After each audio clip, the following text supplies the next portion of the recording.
Peace, peace. How's everyone doing out there?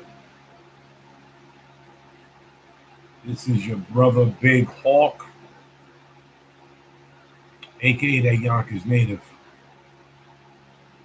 Everybody's doing out there. What's good with everybody? Um, I'm gonna start out by saying I hope the men out there that have children that keep their children intact and take care of their responsibility as men, especially black men. I hope you had a good Father's Day. I don't have any kids, but I'm just giving a shout out to y'all. Um, I want to talk about the black community, the hood, the ghetto,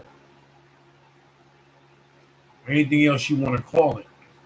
I was making a video today, but I was interrupted by my job. So you got to do your job.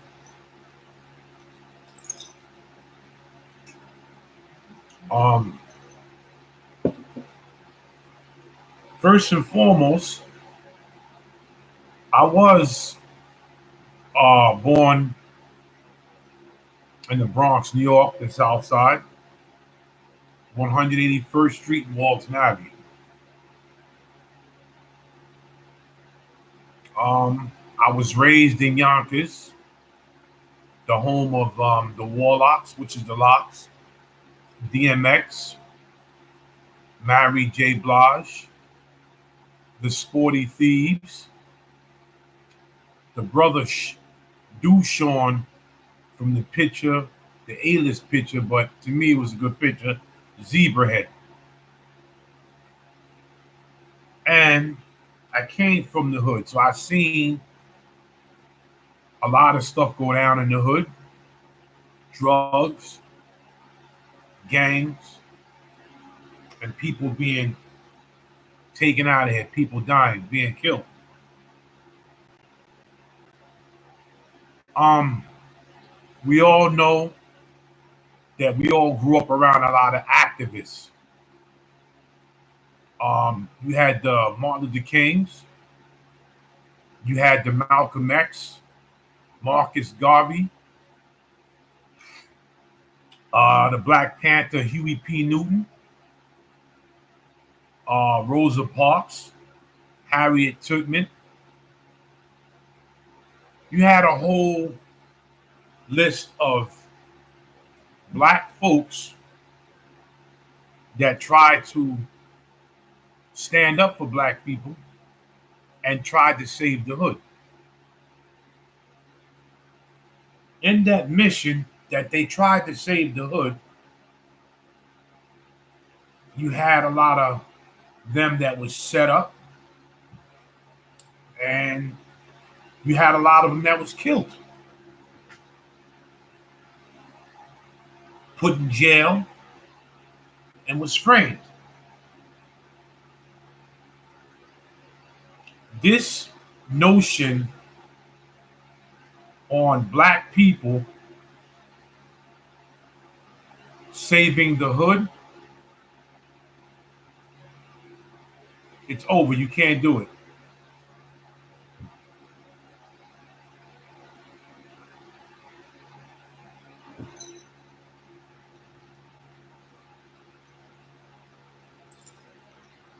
And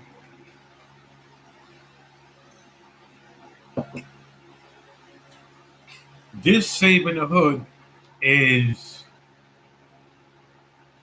a waste of time. You try to save your neighborhood, you're gonna have the Pookies, the Ray Rays, the Man, the John, Shaniqua, Shaquia, China, Shanice, and all these other unhorrible names, actually horrible names that These parents give these distraught kids. I remember growing up in the hood, and you had the 5% Nation on the corners, and you had the Muslims on the corners. And these righteous men tried to save the hood. Back then, maybe I would say 80 to 85% of people, black folks, understood what was going on by trying to save the hood. Um, and they came in there and they gave a lot of speeches like the Black Panther Party. They was really, doing a good thing. The Black Panther Party uh, started actually a lunch program for the kids. They patrolled the streets. They made sure the hood was correct. They made sure there was no crooked cops, because back then you had a lot of crooked cops that just crooked and prejudiced cops that didn't like black people. We understand that. So the Black Panther Party, you know, they did their thing. Unfortunately, you had a couple of Black Panthers. You had a couple of Black Panthers that sold out and set up the Black Panthers. Started distributing drugs. A lot of Panthers started becoming drug heads and was taken down. Huey P. Newton ended up in jail. And that was kind of the end of the Black Panther Party. You had Malcolm X. Malcolm X came from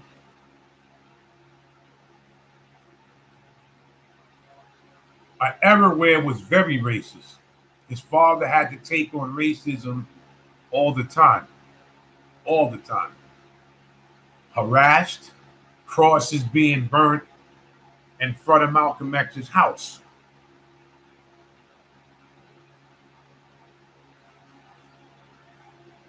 Malcolm X saw his father being killed by the Ku Klux Klan. Malcolm X became, back then, drugs, liquor, just crime. Malcolm ended up going to prison, I think for like 8 years. Malcolm came out a genius. Malcolm came out smart. But while Malcolm was in prison, he found Elijah Muhammad. We all know this. After he found Elijah Muhammad, Malcolm studied, and finally dropped to his knees, became Muslim. Malcolm became a very good genius inside the jail. Malcolm wrote to Elijah Muhammad. After he wrote to Elijah Muhammad wrote back to Malcolm. Malcolm came out of jail. They said, when you come out, you have a place to stay. You're going to have a home and you're going to have a family. Malcolm came out of prison. Malcolm met up with the brothers and they took him right to Elijah. Malcolm, he just started being in the Nation of Islam. And Malcolm must have been meant to do what he done because he ended up becoming Elijah Muhammad's number one spokesperson. But what happened to that situation? Here we go again with Negroes. Because Negroes always get jealous if they're not in the spotlight and somebody slides in. Malcolm didn't slide in. Malcolm didn't know what to expect. But you know how Negroes get. So the Negroes, always us. I'm going to have to, I don't want to, Negroes. That's all I'm going to say. Started putting stuff in Elijah Muhammad's ear. Supposed to be Negroes, supposed to be black, supposed to be, yeah, we're going to stick together. Right, like black people always say. Started putting stuff in Elijah's ear. Elijah fell for it. These Negroes got hooked up with the supposedly FBI and supposedly, allegedly, because I can't say this, allegedly, it was two or three Muslims that killed Malcolm X. Allegedly. Don't quote me on this, but this was supposed to happen. The same thing with Martin Luther King. Martin Luther King, a minister, a reverend, a Christian, did what he had to do. Always black folks started getting jealous of Martin Luther King.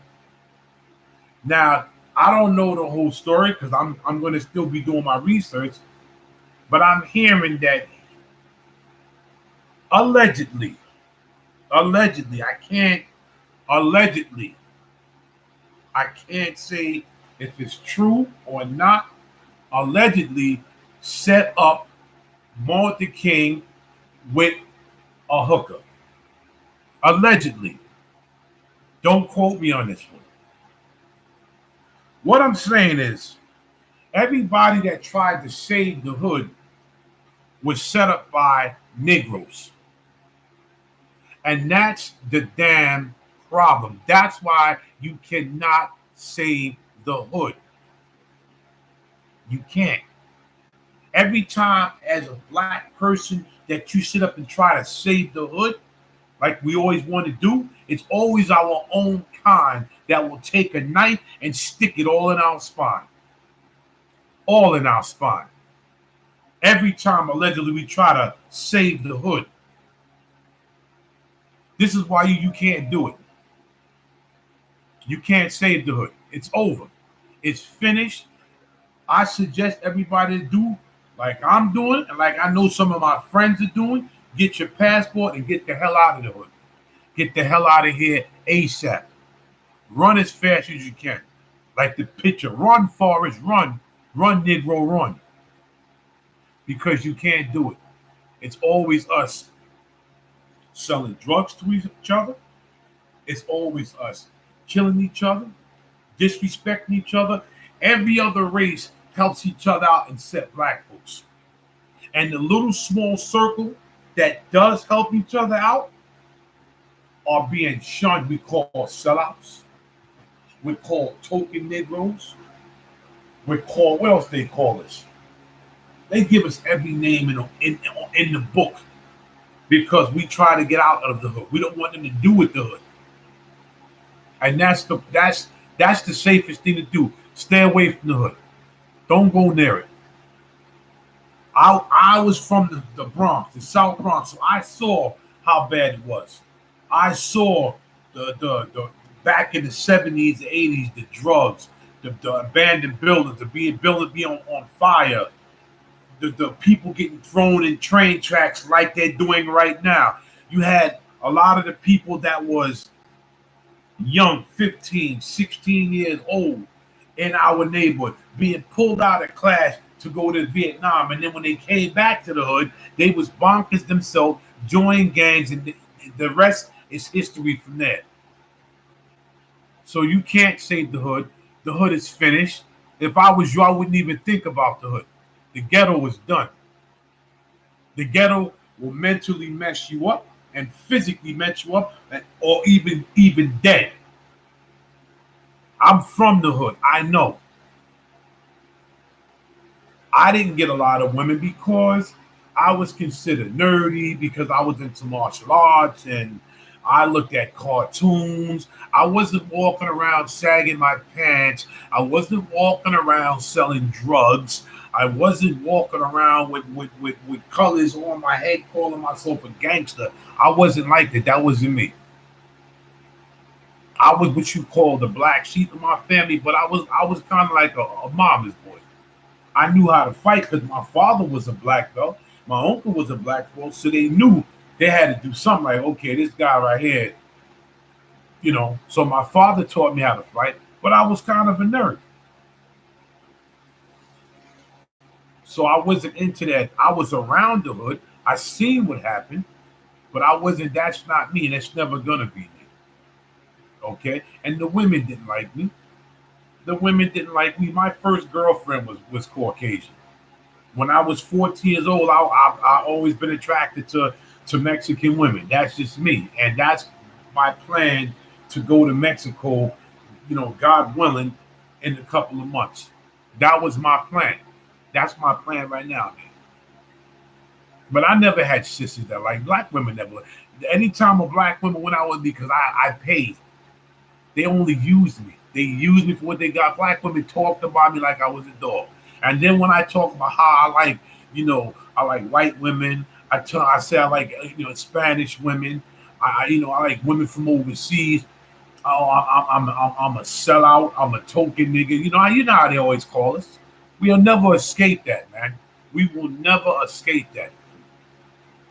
That's why when I first started getting into YouTube and I started seeing brothers like you know the mad bus driver, the straight shooter, Philip Scott. These brothers they motivate. Uh, uh, who's the other brother that inspired me? Oh man, he, he called himself Red. Guy with the braids, very good. These are all good brothers, and they all inspired me, man, to get on here and do what I got to do. But like I hear people say this all the time. You have to. We got to save the hood. You can't. You can't save the hood. There's no way that you'll be able to save the hood. No way. No way at all that you'll be able to save the hood at all. It's not even happening. So I seen it, man. And I'm seeing people on here disrespecting people like, straight shooter, mad bus driver, say, oh, God rest these two people, Kevin Samuels and the other brother that passed away. Oh man, I'm so embarrassed I forgot him. Oh my goodness. In a company, but Kevin Samuel used to always warn us. Everybody disrespected Kevin Samuels, but people didn't understand. Kevin Samuels was trying to tell the black community to look in the mirror at us and let's change. He didn't just go out disrespecting nobody. Kevin Samuels didn't do that, man. He was trying to warn black folks, look in the mirror, man. Black folks can do better, but everybody disrespected them. David Carroll. David Carroll. Thanks, Drew. Thanks for watching me, Drew. David Carroll. Thank you, Drew. David Carroll. God bless those two. David Carroll and Kevin Samuels. Yes. Thanks, Drew. Yes. That's my brother right there. Thanks, Drew. David Carroll and Kevin Samuels. So we can't save the hood, man. We can't. We can't. Can we, Drew? Drew, no, we tried. We all tried to save the hood. But the problem is Negroes can't stick together. It's a shame that Jewish people, Asian people, Italian, Irish, Spanish, everybody can stick together, make stores, and bring each other in. But Negroes, if one is doing better than the other one, then here comes the plot. Now I got to take him out because he's making more money than me instead of saying, wait a minute, hold on. Let me go talk to this black man or black sister to find out what are they doing to be successful. No, I have to plot so when he comes out, I'll blow his brains out and then set up like somebody killed him. You can't save the hood, man. It's over. All these other race of people, all of them, they stick together. Instead, black folks and the ones that stick together like me and my partner right here on the screen, we stick together to thick and thin. We'll call every name in the book and they will try to take us out. They will try to take us out ASAP. When Kevin Samuels and David Carroll died, people was laughing. They thought it was funny. They thought it was some type of joke. It was horrible how Negroes do that. You had more white folks feeling bad than you had Negroes. And that was horrible. You laugh at two people that died, man. Horrible. So the hood, if I was y'all, I would run ASAP, quick, get the hell out of the hood. Anybody want to step in? I'll tag you right in. Anybody think that I'm saying wrong? Let me know that I'm wrong.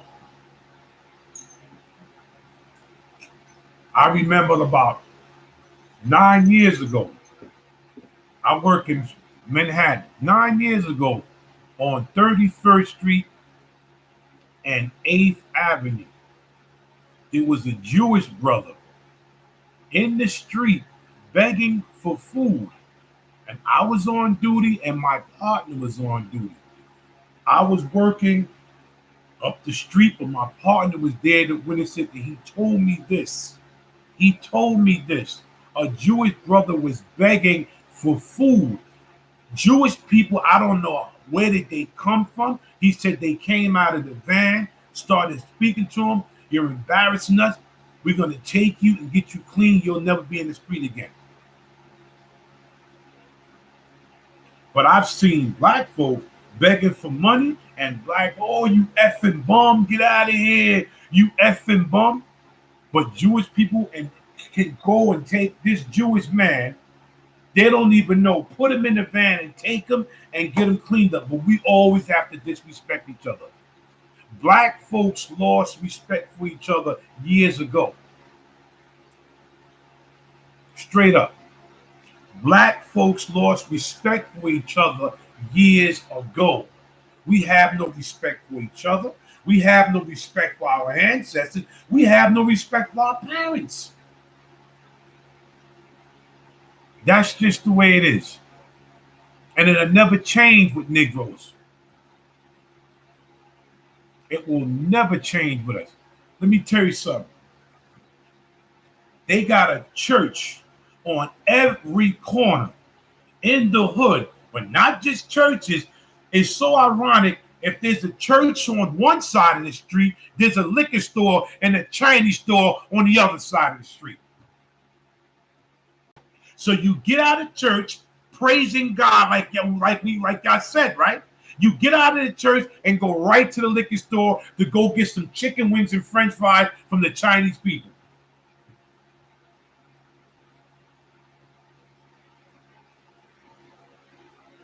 Every place in the hood is a liquor store. Nobody sees what's going on here. Nobody sees that the blacks and Latinos, mostly the blacks, have the highest of blood pressure, have the highest of sugar diabetes, messed up, drunk, high all over the place. Nobody sees what they're trying to do to us. And you're going to save the hood? Save the hood how? How are you going to save the hood? Save the hood where? How? We can't even save ourselves. We're going to save the hood. And what's so embarrassing about it, and I noticed this, everybody else could come in our neighborhood and patronize, which I don't care. You do what you want. But as soon as a black person puts a black store in the black hood, maybe about 3 or 4 people, the most 5 people will patronize that store. Oh, we should stick together. Yeah, black power. Black power, how? How is it black power? We can't even patronize. We can't support each other in the hood.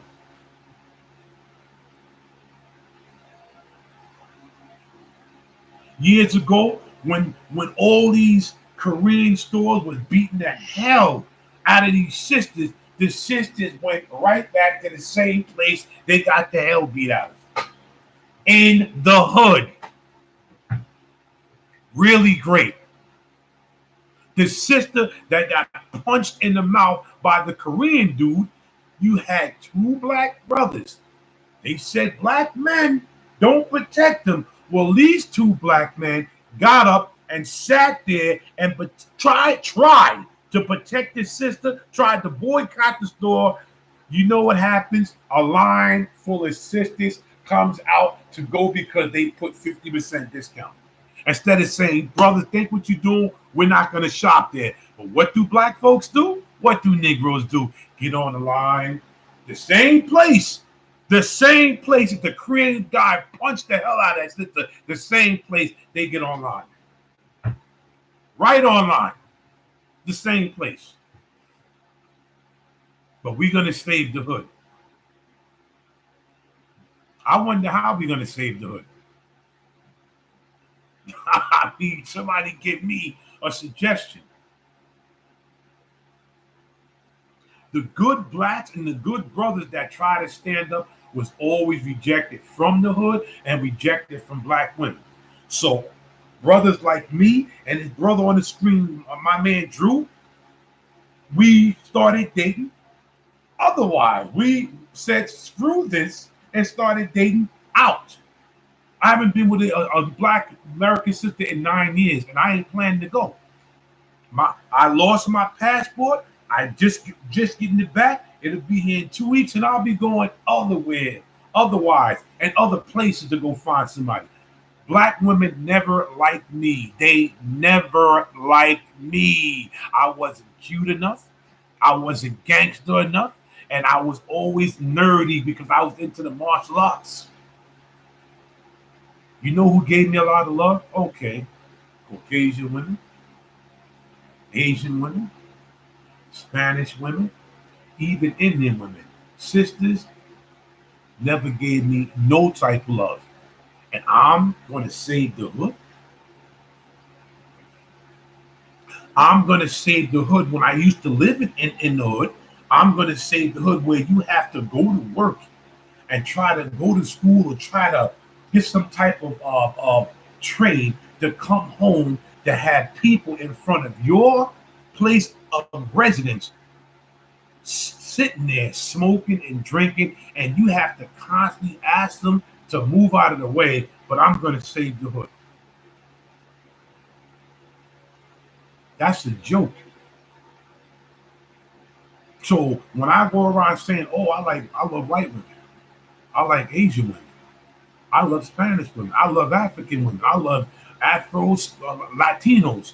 I love Arabic women. You know what they say? Yeah, these black mother effers. That's all they do is want to go to another race. No, but what y'all doing, what y'all sisters are doing, here's the kicker. You talk about us, but y'all sisters all of a sudden in the hood want to leave what they call Afghanistan or whatever the stupid name they got for it.